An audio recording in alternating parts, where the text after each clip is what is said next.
Bismillahirrahmanirrahim. Assalamu alaikum. Today we are going to start our second chapter, that is programming in C. Before starting proper programming in C and the concepts related to C, we are going to discuss some very important and commonly used concepts. Those are normally, most of the time, those are used in almost every programming language that we used for programming. So this chapter is going to be very important for you. और hopefully इंशाल्लाह जब आप लोग एक दफ़ा अच्छे तरीके के साथ प्रोग्रामिंग इन सी को अंडरस्टैंड कर लेते हैं तो उसके बाद you will be able to understand any programming language. आप किसी भी प्रोग्रामिंग लैंग्वेज को थोड़ा सा उसका साइंटिक्स समझने के बाद काम करने के काबिल हो जाएंगे, क्योंकि बैक एंड के ऊपर जितनी भी लैंग्वेजेस हैं इन सब की जो बेसिक फॉर्मेशन है, जो साइंटिक्स है, वो सारा एक ही तरीके से काम करता है. इसकी मिसाल आप ऐसे ले लें जैसे हमारे पास उर्दू के अंदर भी ऐसे एप्लीकेशंस और लेटर वगैरह लिखे जाते हैं, इंग्लिश में भी लिखे जाते हैं, चाइनीज़ में भी लिखे जाते हैं.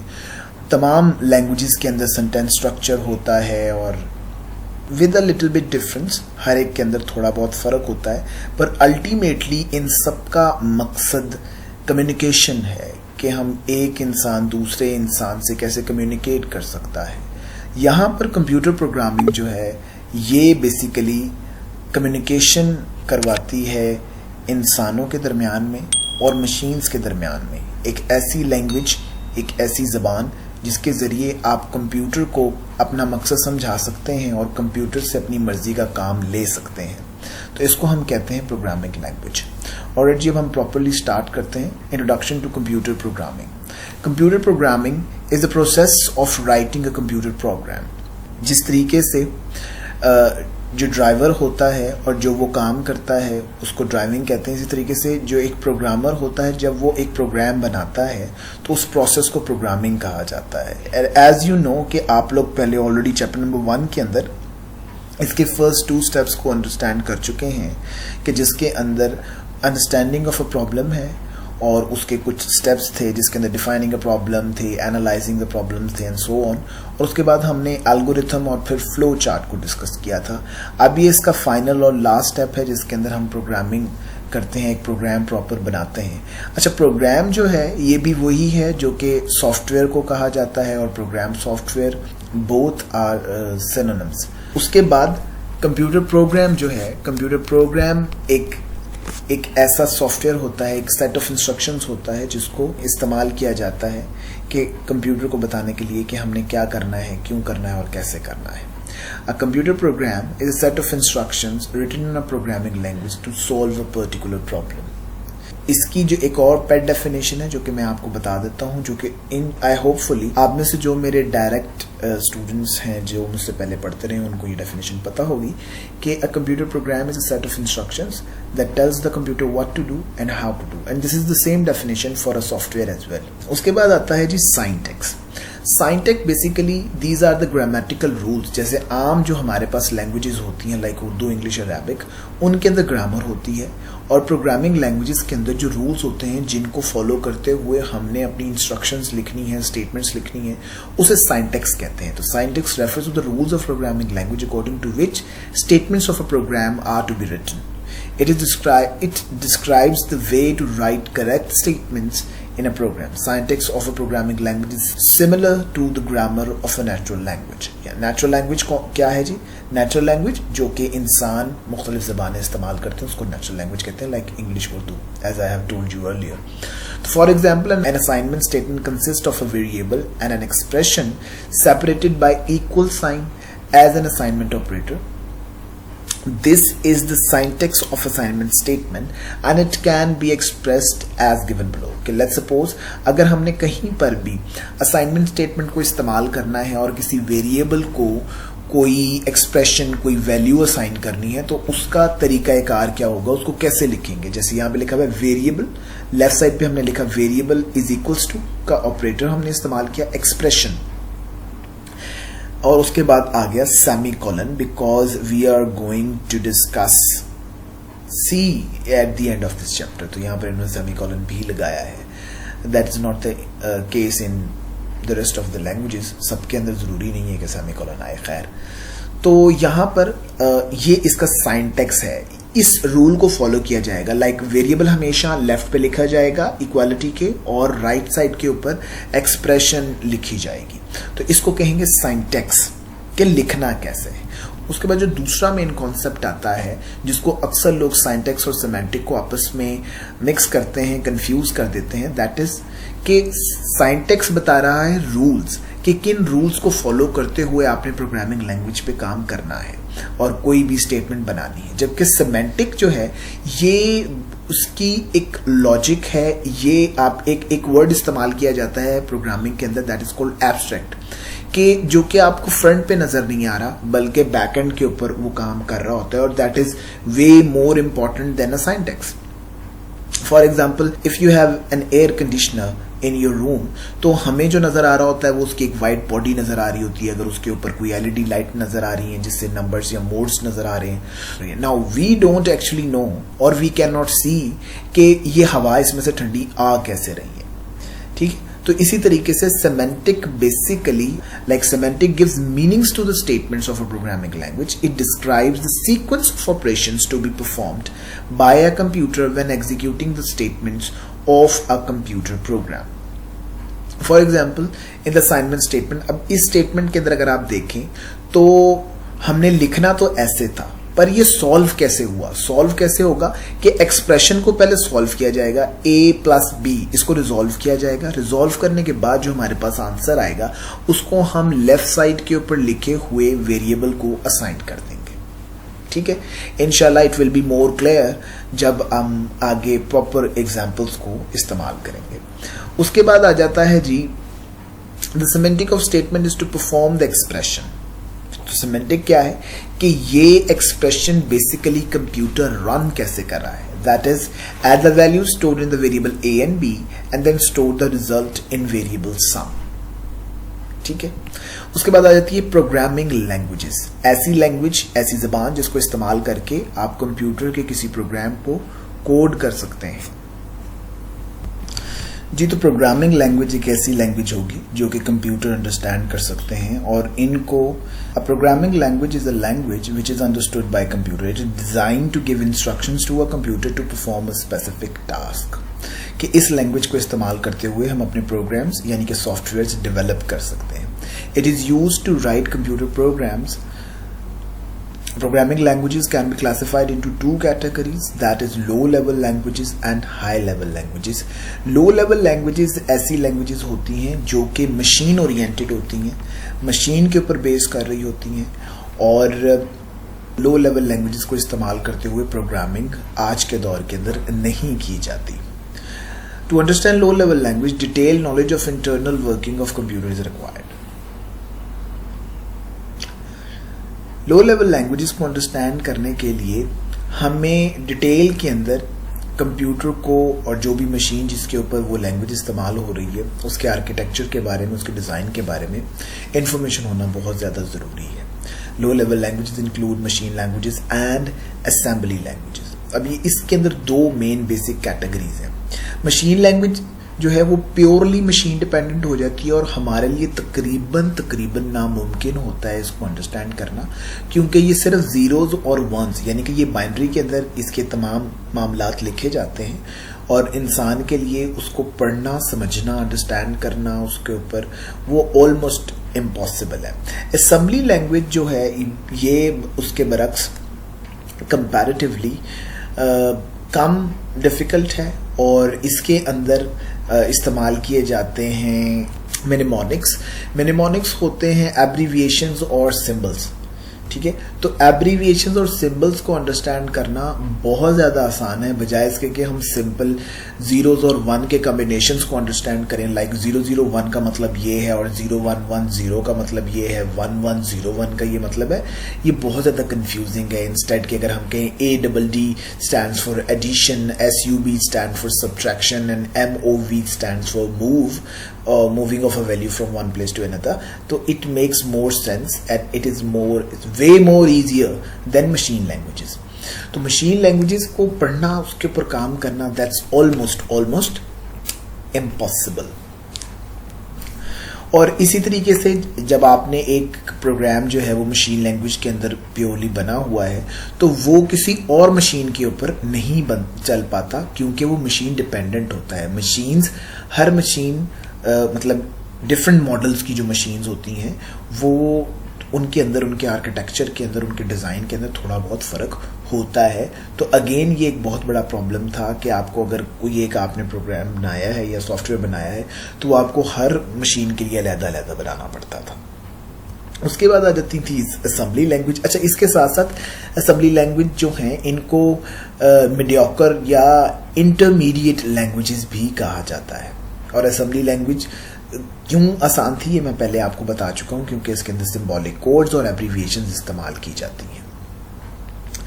अब थोड़ा सा मतलब जो इसके अंदर नोमेनक्लेचर इस्तेमाल होता है कि जो प्रोग्राम असेंबली लैंग्वेज के अंदर बनाए जाते हैं या असेंबली लैंग्वेज के अंदर जो बनाते हैं, असेंबली लैंग्वेज के लिखे हुए कोड को एग्जीक्यूट करने से पहले या रन करने से पहले उसको मशीन लैंग्वेज के अंदर कन्वर्ट करना ज़रूरी होता है, क्योंकि कंप्यूटर्स यानी कि मशीन्स हमेशा सिर्फ और सिर्फ मशीन लैंग्वेज को ही अंडरस्टैंड करती हैं और सिर्फ उसी को एग्जीक्यूट कर पाती हैं। असेंबली लैंग्वेज क्यों बनाई गई? ताकि इंसानों को प्रोग्राम बनाने में आसानी हो और इंसानों को मज़ीद इस मामले को आसान करने के लिए, इजी टू अंडरस्टैंड और इजी टू राइट प्रोग्राम्स करने के लिए हम हाई लेवल लैंग्वेजेस की तरफ गए। पर उसकी तरफ जाने से पहले हम ये 3 बेसिक फीचर्स पढ़ लेते हैं असेंबली लैंग्वेज के, कि जो असेंबली लैंग्वेज होती है इसको इस्तेमाल करते हुए मशीन रिलेटेड जो हमारे फीचर्स होते हैं और मशीन स्पेसिफिक या मशीन्स, अगेन मशीन से मुराद हमेशा मेरी कंप्यूटर हुआ करेगा, कोई ना कोई ऐसा कंप्यूटर जो कि माइक्रो प्रोसेसर को इस्तेमाल कर रहे होते हैं। अगर आप असेंबली लैंग्वेज के ऊपर काम कर रहे हैं तो ये प्रोग्रामर्स को अलाउ करता है कि ये स्पेशल फीचर्स इस्तेमाल कर सके किसी भी मशीन के, और certain type of operations which are not possible in high level language. ऐसे काम जो कि हाई लेवल लैंग्वेजेस के ऊपर करना पॉसिबल नहीं होते, असेंबली लैंग्वेज के थ्रू आप मशीन के ऊपर इस तरह की प्रोग्रामिंग कर सकते हैं। Generally, a program written in assembly language will require less storage and less running time than one prepared in high level language, क्योंकि इसके अंदर mnemonics इस्तेमाल किए जाते हैं और ये दरमियान में लाए कर रही है मशीन लैंग्वेज के ऊपर, मशीन लैंग्वेज और हाई लेवल लैंग्वेज के, तो ये जल्दी कन्वर्ट हो जाती है मशीन लैंग्वेज के अंदर, ठीक है। और इसकी स्टोरेज स्पेस भी कंपैरेटिवली बहुत ज़्यादा कम होगी हाई लेवल लैंग्वेज के लिहाज से, और अभी आपको मज़ीद डिटेल्स पता लगेंगी हाई लेवल लैंग्वेज की, तो ये इसके अंदर एक अच्छी बात आ गई। वैसे कुछ मामलात के अंदर जहाँ पर हार्डवेयर इन्वॉल्व हो जाता है, हार्डवेयर से मुराद मशीन्स इन्वॉल्व हो जाती हैं, वहाँ पर assembly language the best option है, but still it is gradually declining. The use of assembly language is gradually declining. उसके बाद हमारे पास आ जाती हैं हमारी दी मोस्ट इम्पॉर्टेंट और जिसकी ऊपर हमारा तमाम सॉफ्टवेयर इंडस्ट्री डिपेंड करी है, that is high level languages. High level languages ऐसी तमाम लैंग्वेजेस जो कि ह्यूमंस के लिए अंडरस्टैंड करना और उनके ऊपर काम करना बहुत आसान होता है, जबकि कंप्यूटर उनको डायरेक्टली अंडरस्टैंड नहीं कर सकते। अब जब कंप्यूटर उनको डायरेक्टली अंडरस्टैंड नहीं कर सकते और इंसान कर सकते हैं, तो there must be something between computers and humans so that they can understand this language. तो वो इंशाल्लाह आफ्टर हाई लेवल लैंग्वेजेस हम लोग डिस्कस करेंगे कि इसको ट्रांसलेटर्स चाहिए होते हैं। तो high level languages normally English oriented languages होती हैं, इंग्लिश के अंदर लिखी जाती हैं, इंग्लिश के मेन बेसिक वर्ड्स को इस्तेमाल किया जाता है और जो उनका माने होता है उसी के ऊपर बेस करते हुए इस लैंग्वेज के अंदर उन लफ्ज़ों के कुछ ऑपरेशंस होते हैं। जैसे फॉर एग्जांपल हमारे पास प्रिंट है और गो टू है, इफ़ एंड वगैरह वगैरह, और इनको पढ़ना, इनको इस्तेमाल करना मशीन लैंग्वेज और असेंबली लैंग्वेज के मुकाबले में बहुत ही ज़्यादा आसान है, बहुत ही ज़्यादा आसान है। ये आसानी मैं इसके ऊपर जोर इसलिए दे रहा हूँ क्योंकि जब आप कभी खुदा न ख्वास्ता आप लोगों को मशीन लैंग्वेज या असेंबली लैंग्वेज के ऊपर काम करना पड़ा तो फिर आपको बिल्कुल अंदाज़ा हो जाएगा कि आप इससे अंदाज़ा लगा लें कि मशीन लैंग्वेज के ऊपर अगर आपने एक काम 10 लाइनों के अंदर किया है तो वही काम असेंबली लैंग्वेज के अंदर 5 लाइनों में होगा, और जबकि वही काम हाई लेवल लैंग्वेज के अंदर 1 लाइन या आधी लाइन या 3 लफ्ज़ों के अंदर हो जाया करेगा, ठीक है। तो यू कैन अंडरस्टैंड कि यहाँ पर क्या मामला है। The more you write, the more will be it will be more prone to errors, or it will be more difficult if there is an error in so many lines, तो जितना ज़्यादा आप लिख रहे हैं उतनी ज़्यादा गलतियां हो रही हैं और उतना ही ज़्यादा उसको डिबग करना, मतलब कि उसमें से गलतियां निकालना मुश्किल हो जाया करेगा। ये कुछ नीचे एग्जाम्पल्स दी गई हैं जिसके अंदर visual basic, C, Java and Pascal है। ऑलराइट, उसके बाद मैं अभी ऊपर आप लोगों से चीज़ डिस्कस कर चुका हूं कि अगर कंप्यूटर हाई लेवल लैंग्वेज को अंडरस्टैंड नहीं कर पाता, ठीक है, और इंसान मशीन लैंग्वेज को अंडरस्टैंड नहीं कर पाता, तो हमें चाहिए होते हैं ट्रांसलेटर्स। दो किस्म के मेन ट्रांसलेटर्स हैं, दैट इज कंपाइलर और इंटरप्रेटर। और कंपाइलर और इंटरप्रेटर से जाने से पहले हम ऊपर एक ट्रांसलेटर डिस्कस कर चुके हैं, दैट इज असेंबलर। असेंबलर क्या करता था, असेंबली लैंग्वेज के अंदर लिखे हुए प्रोग्राम को कन्वर्ट करता था मशीन लैंग्वेज के अंदर, जबकि कंपाइलर और इंटरप्रेटर क्या करते हैं, ये हाई लेवल लैंग्वेज के अंदर लिखे हुए प्रोग्राम्स को कन्वर्ट करते हैं मशीन लैंग्वेज के अंदर, ठीक है। उसके बाद हमारे पास आ जाती हैं कुछ टाइप्स हैं हाई लेवल लैंग्वेजेस की, जिसके अंदर नंबर 1 के ऊपर हमारे पास है प्रोसीजरल लैंग्वेज। तो प्रोसीजरल लैंग्वेज ऐसी लैंग्वेज होती है जिसके अंदर मॉड्यूल्स को इस्तेमाल किया जाता है, इसको मॉड्यूलर प्रोग्रामिंग भी कहा जाता है। मॉड्यूल्स क्या चीज होती है, modules are basically small programs जो कि इंडिपेंडेंटली काम करते हैं, जिनकी अपनी एक मखसूस इनपुट होती है और मखसूस आउटपुट होती है, और हम क्या करते हैं, हम अपने बड़े प्रोग्राम्स को छोटे छोटे मॉड्यूल्स में डिवाइड कर लेते हैं और फिर उनको एक सीक्वेंस के अंदर इस्तेमाल करके तो हम अपना एक बड़ा सा प्रोग्राम बना लेते हैं। तो जब आप एक बड़े प्रोग्राम को डिवाइड कर देते हैं छोटे छोटे प्रोग्राम्स के अंदर, तो उन्हें उन छोटे प्रोग्राम्स को मॉड्यूल्स कहा जा रहा होता है। इस प्रोग्रामिंग को प्रोसीजरल या मॉड्यूलर प्रोग्रामिंग भी कहा जाता है। इनको डिबग करना, इस्तेमाल करना काफी ज्यादा आसान होता है कंपैरेटिवली, कि अगर आपने एक ही सांस के अंदर सारा कुछ लिख दिया हुआ है और वो सारा कुछ आपने चलाना है, तो वो आपके लिए कंपैरेटिवली मुश्किल है। और अगेन आप मॉड्यूल्स को एक ही मॉड्यूल को एक ही प्रोग्राम के अंदर एक से कई दफा ज्यादा इस्तेमाल कर सकते हैं। कुछ एग्जांपल्स यहाँ पर इन्होंने दे दी हैं जी, फोर्ट्रॉन, पास्कल, सी, बेसिक, ठीक है जी। उसके बाद हमारे पास आ जाती हैं स्ट्रक्चर्ड लैंग्वेजेस। स्ट्रक्चर्ड लैंग्वेजेस के अंदर हम 3 कैटेगरीज को इस्तेमाल कर रहे होते हैं, कि या तो उनके अंदर एक सीक्वेंस इस्तेमाल किया जाता है, एक सिलेक्शन या फिर रिपीटिशन। सीक्वेंस के अंदर क्या होता है कि जो भी प्रोग्राम लिखा गया है वो अपने लॉजिकल सीक्वेंस को फॉलो करता है, कि पहले ऊपर वाली लाइंस जो हमने स्टेटमेंट्स लिखी हैं वो होंगी, प्रॉपर एग्जीक्यूट होंगी, और उसके बाद अगली लाइन और फिर उससे अगली लाइन। इस तरह एक सीक्वेंस के अंदर हमारा पूरे का पूरा प्रोग्राम जो है वो चल रहा होता है। Each step in the sequence must logically progress to the next without producing any undesirable effect.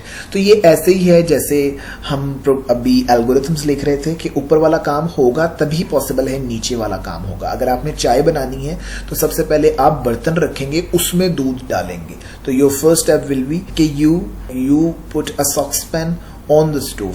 ऐसा नहीं है कि पहले आप दूध जो है वो चूल्हे के ऊपर डाल दें और उसके बाद सॉसपैन जो है वो चूल्हे के ऊपर रखें। तो आप बेशक सारे स्टेप्स को फॉलो कर रहे होंगे, पर बिलीव मी, अगर ऐसा करेंगे तो आपकी चाय नहीं बनेगी। उसके बाद है जी सिलेक्शन के अंदर आ जाता है डिसीजन मेकिंग। ऐसी कुछ स्टेटमेंट्स आ जाती हैं, ऐसी कुछ सिनेरियोज आते हैं आपकी प्रोग्रामिंग के अंदर जहां पर आपको डिसीजन लेना होता है कि अगर ये मामला है तो ये प्रोसेस होगा फर्दर, और अगर फलां है मामला तो हमारा प्रोसेस जो है, जैसे हमने फ्लो चार्टिंग के अंदर ये बहुत ज्यादा काम किए हैं, जहां पर हमारे पास लेस देन और ग्रेटर देन और कंडीशनिंग जहां पर हमने इस्तेमाल की है, इफ, एल्स, इफ, स्विच वगैरह वगैरह, ये सारा कुछ आप लोग अपने चैप्टर नंबर 1 के अंदर डिस्कस कर चुके हैं। रेपिटेशन, जो कि हमने अब ऊपर मॉड्यूलर प्रोग्रामिंग के अंदर भी कहा कि one module can be used more than once. In the same way simple structured languages के अंदर क्या होगा कि हमारे पास कुछ सेट ऑफ इंस्ट्रक्शंस होंगी जिनको हम एक से ज्यादा दफा इस्तेमाल करेंगे, एक से ज्यादा दफा चलाएंगे, तो उसको हम कहते हैं रिपीटेशन या लूप, ठीक है। तो उसको लूप कहा जा रहा होता है। ये लूपिंग भी हम लोग डिटेल के अंदर फ्लो चार्ट के अंदर अंडरस्टैंड कर चुके हैं कि ये है क्या, और इंशाल्लाह अब हम यहाँ पर इस सी लैंग्वेज के अंदर भी इनको डिस्कस करेंगे। उसके बाद जो one of the most latest जो हमारे पास प्रोग्रामिंग लैंग्वेजेस के रूप आ जाती हैं कैटेगरी, दैट इज ऊप्स, और इसको ऑब्जेक्ट ओरिएंटेड प्रोग्रामिंग कहा जाता है।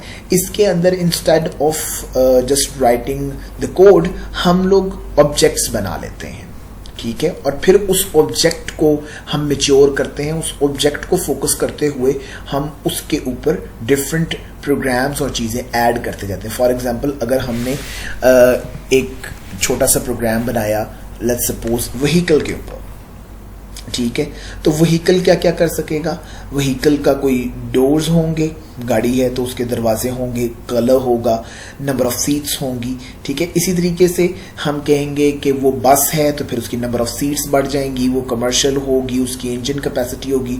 और अगर वो बाइक है तो उसके 2 टायर हैं और उसके ऊपर सीटिंग कैपेसिटी बहुत कम है। तो इस तरीके से हम एक ही व्हीकल के ऑब्जेक्ट को इस्तेमाल करते हुए तो डिफरेंट सिनेरियोज के अंदर उसको ग्रो करके इस्तेमाल करते हैं। It is comparatively more complicated than the rest of the 2 categories we have discussed above, पर इनको जब आप लोग अंडरस्टैंड कर लेते हैं तो इनको इस्तेमाल करते हुए आपकी प्रोग्रामिंग पावर और आपकी बाकी सारी जो एक्टिविटीज़ हैं उसके अंदर बहुत ज़्यादा एफिशिएंसी आ जाती है।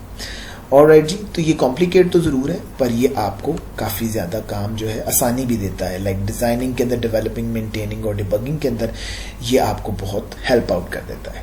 उसके बाद हम कुछ main characteristics high level languages की डिस्कस करते हैं, जो कि हमने अभी तक समझ तो ली होंगी कि जो हमारी हाई लेवल लैंग्वेजेस होती हैं ये बहुत ज़्यादा सिंपल, आसान और इनके अंदर एरर के चांसेस कंपैरेटिवली बहुत कम है, जो कि मशीन और असेंबली लैंग्वेज के अंदर बहुत ज़्यादा है।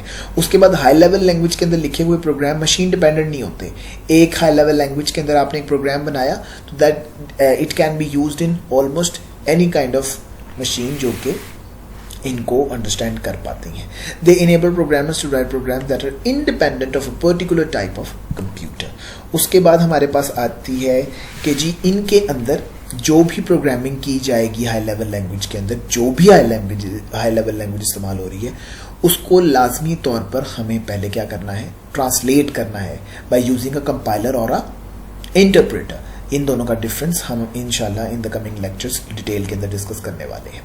और अगर आपको याद हो तो असेंबलर जो है वो भी इस्तेमाल किया जाता है। जब असेंबली लैंग्वेज के अंदर प्रोग्राम लिखा जाएगा तो उसको कन्वर्ट किया जाता है पहले मशीन लैंग्वेज के अंदर, फिर वो एग्जीक्यूट होता है। इसी तरीके से हाई लेवल लैंग्वेजेस के अंदर जो एरर्स आते हैं उनको ढूंढना और ख़त्म करना वो बहुत ज़्यादा आसान है। तो एरर्स को ढूंढना और रिमूव करना, इस प्रोसेस को कहते हैं डिबगिंग। ये बहुत ज़्यादा आसान होती है हाई लेवल लैंग्वेजेस के अंदर। और हाई लेवल लैंग्वेजेस के प्रोग्राम बहुत ज़्यादा स्ट्रक्चर्ड होते हैं। लाइक स्ट्रक्चर्ड प्रोग्रामिंग हम ऊपर पढ़ चुके हैं, जिसके अंदर 3 कैटेगरीज थी। क्या क्या थी बताइएगा ज़रा। उसके अंदर 3 कैटेगरीज थी, क्या, सीक्वेंस, सिलेक्शन और रिपीटेशन। ऑलराइट जी, उसके बाद आ गया they allow programmers to break lengthy programs into number of modules which can be written and tested independently. This makes writing and testing of programs easier. उसके बाद ऑलराइट जी, यहाँ आज का लेक्चर हमारा यहीं तक था और नेक्स्ट लेक्चर हम स्टार्ट करेंगे कंपाइलर से, कंपाइलर और इंटरप्रेटर से। और उससे पहले कुछ डिटेल्स हैं डिफरेंट हाई लेवल लैंग्वेजेस की।